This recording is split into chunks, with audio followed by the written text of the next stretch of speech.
guys, tam jing nam kyang tam jing nan, tu ni det tu hi in,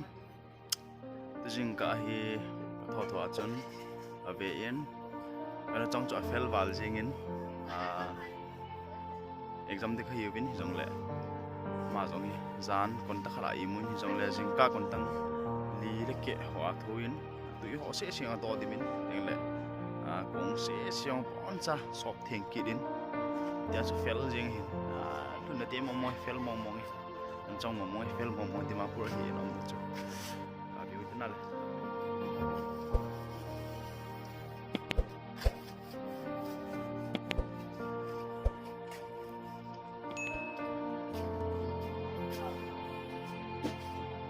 so dong tui to tim so ke jing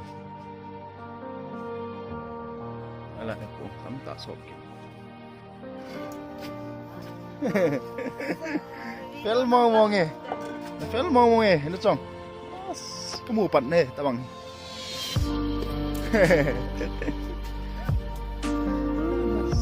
sop chel jing ta bằng here lôi là bay tiêu cả về riêng vô nó mù thì riêng huyền nó mới được bao nó mù thì riêng ta bằng here cái nó chong ông này hi Dimapur Nagaland Gate thả mà sang here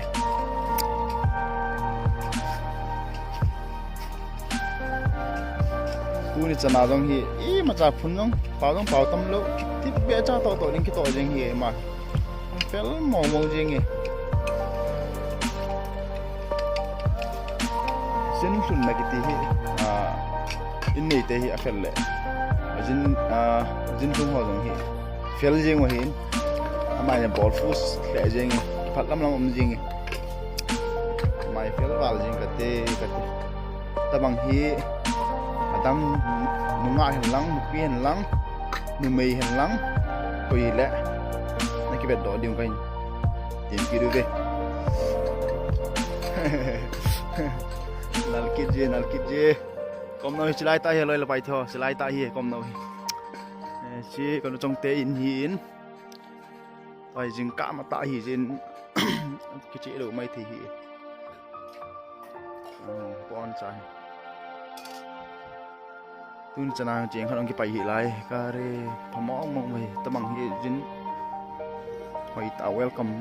jeng hi in vana wang cho san deu tam mo mong te